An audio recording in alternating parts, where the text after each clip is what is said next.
मित्रों,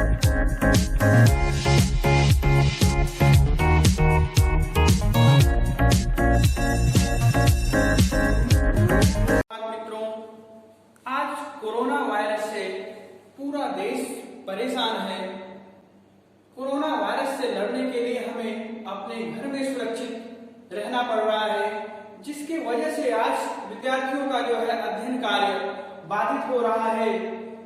इसको देखते हुए धवल इंटरनेशनल स्कूल की तरफ से ऑनलाइन शिक्षा का प्रावधान किया गया है, जिसके तहत हम लोग हर विद्यार्थी के पास जो है मटेरियल पहुंचा रहे हैं ताकि वह अपना अध्ययन सुचारू तरह से चालू रखे।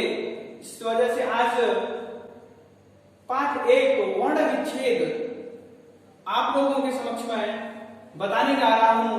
वर्ण विच्छेद, वर्ण, पहले हमें वर्ण विच्छेद जानने से पहले वर्ण के बारे में जान लेना चाहिए कि वर्ण क्या होता है, वर्ण किसे कहते हैं। तो वर्ण की परिभाषा होती है भाषा की वह सबसे छोटी इकाई या छोटी मूल ध्वनि होती है जिसके टुकड़े नहीं किए जा सकते हैं, उसे ही हम क्या कहते हैं, वर्ण कहते हैं।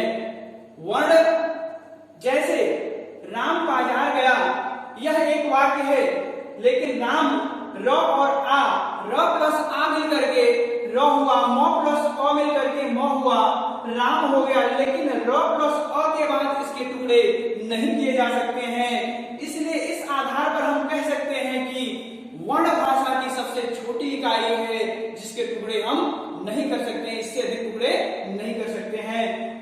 इसके आगे वर्णमाला क्या होता है, वर्णमाला हम किसे कहते हैं, वर्णमाला वर्णों के जो समूह होते हैं उसे ही हम वर्णमाला कहते हैं। हिंदी वर्णमाला के तहत कुल 52 वर्ण होते हैं जिनको अलग अलग भागों में रखा जाता है।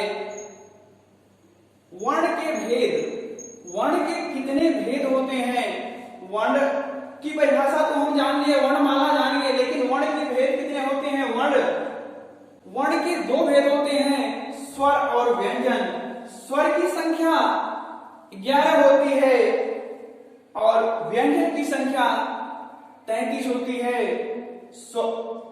स्वर जो होते हैं, पहले तो हम स्वर की परिभाषा जान जाएं। स्वर किसे कहते हैं, स्वर की परिभाषा होती है जिन स्वरों का उच्चारण करते समय हमें किसी वर्ण की आवश्यकता नहीं होती है, किसी वर्ण की सहायता नहीं लेनी पड़ती है, उसे ही हम स्वर कहते हैं। जैसे अ, आ इत्यादि जितने भी हैं स्वर के अंतर्गत 11 आते हैं, उसमें से कुछ भी आप एग्जाम्पल में दे सकते हैं, उदाहरण में दे सकते हैं। और स्वर के कितने भेद होते हैं, 3 भेद होते हैं। पहला है हर्ष स्वर, दूसरा है दीर्घ स्वर और तीसरा है प्लुत स्वर। इन तीनों की संख्या जो है अलग अलग होती है। हर्ष स्वर की संख्या 4 होती है, दीर्घ स्वर की संख्या 7 होती है और प्लुत स्वर जो होता है इसकी संख्या कोई नहीं, 0 होती है। केवल इसका उच्चारण करने में प्रयोग किया जाता है। अब हर्ष स्वर की परिभाषा क्या होती है, हम इसके बारे में जान लेते हैं। हर्ष स्वर जिन स्वरों का उच्चारण करते समय सबसे कम समय लगे उसे ही हम हर्ष स्वर कहते हैं। इसके अंतर्गत जो 4 स्वर आते हैं उनके नाम हैं अ, ई, उ, री। इन 4 स्वर ही को हम हर्ष स्वर कहते हैं। इसके बाद है अगला दीर्घ स्वर।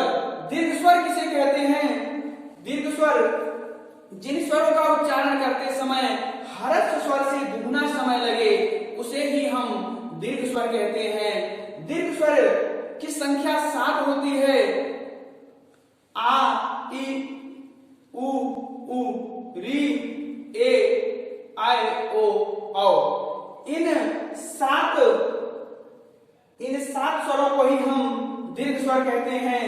और जो प्लुत स्वर होता है उसकी परिभाषा होती है जिन स्वरों का उच्चारण करते समय हर्ष स्वर और दीर्घ स्वर से अधिक समय लगे या हर्ष स्वर से तिगुना समय लगे उसे ही हम प्लुत स्वर कहते हैं। इस तरह से स्वर किसे कहते हैं, स्वर के कितने भेद होते हैं और उनकी कितनी संख्या अलग अलग होती है, इन सब के बारे में आप समझ लिए। अब हम चलते हैं आगे, व्यंजन किसे कहते हैं, व्यंजन को जान लेते हैं। व्यंजन की संख्या तो लेकिन व्यंजन की परिभाषा क्या होती है यह जान लेते हैं।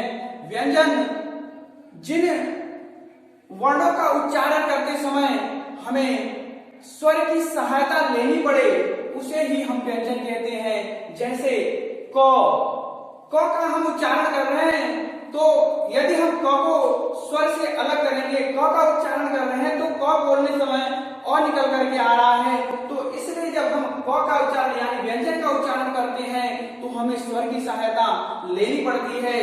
बिना स्वर की सहायता लिए हुए व्यंजन जो होता है वह अधूरा होता है। और व्यंजन की संख्या 33 होती है। व्यंजन के कितने भेद होते हैं यह जान लेते हैं। व्यंजन के 3 भेद होते हैं। पहला है स्पर्श व्यंजन। स्पर्श व्यंजन की संख्या 25 होती है। स्पर्श व्यंजन किसे कहते हैं? जिन वर्णों का उच्चारण करते समय हमारी जीवा मुख के अन्य हिस्सों को स्पर्श करती है उसे ही हम स्पर्श व्यंजन कहते हैं। इनको 5 वर्गों में रखा गया है।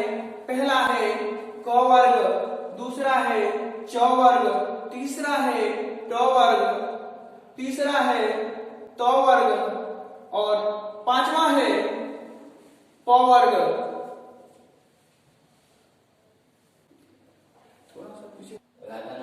स्पर्श व्यंजन को 5 वर्गों में बांटा गया है। पहला है क वर्ग, दूसरा है च वर्ग, तीसरा है ट वर्ग, चौथा है त वर्ग और 5वां है प वर्ग। इन प्रत्येक वर्ग के अंतर्गत 5-5 वर्ण रखा जाता है और कुल मिलाकर के 25 वर्ण होते हैं। इस तरह से अगला है अंतस्थ व्यंजन। अंतस्थ व्यंजन किसे कहते हैं और इनकी कितनी संख्या होती है? अंतस्थ व्यंजन की संख्या 4 होती है और इसकी परिभाषा होती है अंतस्थ व्यंजन जिन वर्णों का उच्चारण करते समय हमारी जीवा मुख के अन्य हिस्सों को पूर्ण रूप से स्पर्श नहीं करती है उसे ही हम अंतस्थ व्यंजन कहते हैं। और इसके बाद है अगला उष्म व्यंजन। उष्म व्यंजन की संख्या 4 होती है और उष्म व्यंजन की परिभाषा होती है उष्म व्यंजन जिन वर्णों का उच्चारण करते समय हमारी जीवा मुख के अंदर रगड़ करके आए और गर्म हवा निकले उसे ही हम उष्म व्यंजन कहते हैं। चलो अगला है अयोगवाह। अयोगवाह के अंतर्गत अम और अह आता है। अम के अंतर्गत अनुस्वार और अनुनासिक आता है और अह के अंतर्गत विसर्ग आता है। अनुस्वार, अब जान लें कि अनुस्वार किसे कहते हैं। अनुस्वार को हम बिंदु से प्रदर्शित करते हैं और उसकी परिभाषा होती है जिन वर्णों का उच्चारण हम करते समय ध्वनि केवल नाक से निकले उसे हम अनुस्वार कहते हैं, जैसे हंस, नंद इत्यादि। अगला है अनुनासिक। अनुनासिक जिन वर्णों का उच्चारण करते समय, जिन शब्दों का उच्चारण करते समय ध्वनि नाक और मुंह दोनों से निकल करके आए उसे हम अनुनासिक कहते हैं, जैसे चांद इत्यादि। अगला है विसर्ग। विसर्ग कहते हैं और इसको हम प्रदर्शित करते हैं डबल बिंदु से और विसर्ग की परिभाषा होती है जब हम विसर्ग का उच्चारण करते हैं तो उच्चारण करने के बाद ह निकल करके आता है, जैसे दुख। दुख का जब हम उच्चारण करते हैं तो दुख के बीच में जो द के बाद जो बिंदु लगी होती है जब हम उच्चारण करते हैं तो ह निकल करके आता है, इसे हम कहते हैं विसर्ग। अगला है आपका संयुक्ताक्षर। संयुक्ताक्षर किसे कहते हैं?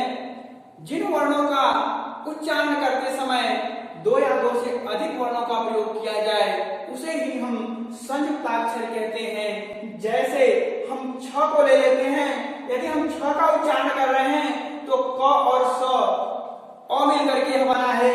यहाँ क और स 2 व्यंजन हैं और जिनकी जो है स्वर के सहायता से इनका हम उच्चारण कर सकते हैं। तो इस प्रकार से त्र, ज्ञ और स्र को भी देखेंगे तो यह भी 2 वर्णों से मिलकर बने हुए हैं। इस तरह से यह चारों जो है संयुक्ताक्षर के अंतर्गत आते हैं। अगला है उच्छिष्ट व्यंजन। उच्छिष्ट व्यंजन जो होता है इनका प्रयोग जो है किसी भी वर्ण को लिखते समय, किसी भी शब्द को लिखते समय उसके बीच में इसका प्रयोग किया जाता है। अगला है इस तरह से जो वर्णमाला के अंतर्गत 52 वर्ण प्रकार एक एक करके आप लोगों को मैं परिभाषित कर दिया, बता दिया, उनकी परिभाषा बता दिया, उनकी संख्या बता दिया। एक बार फिर आपके सामने एक एक करके बता रहा हूं किस तरह से यह 52 वर्ण हुए हैं। जैसे स्वर की परिभाषा आपको मैं बता दिया और इसकी संख्या 11 होती है, व्यंजन की संख्या 33 होती है, अयोगवाह के अंतर्गत 2 आते हैं और संयुक्ताक्षर के अंतर्गत जो है 4 आते हैं, उच्छिष्ट व्यंजन के अंतर्गत 2 आते हैं। इस तरह से इन सबको मिला करके 52 वर्ण होते हैं। इस प्रकार से पूरी वर्णमाला आपको जो है बता दिया गया।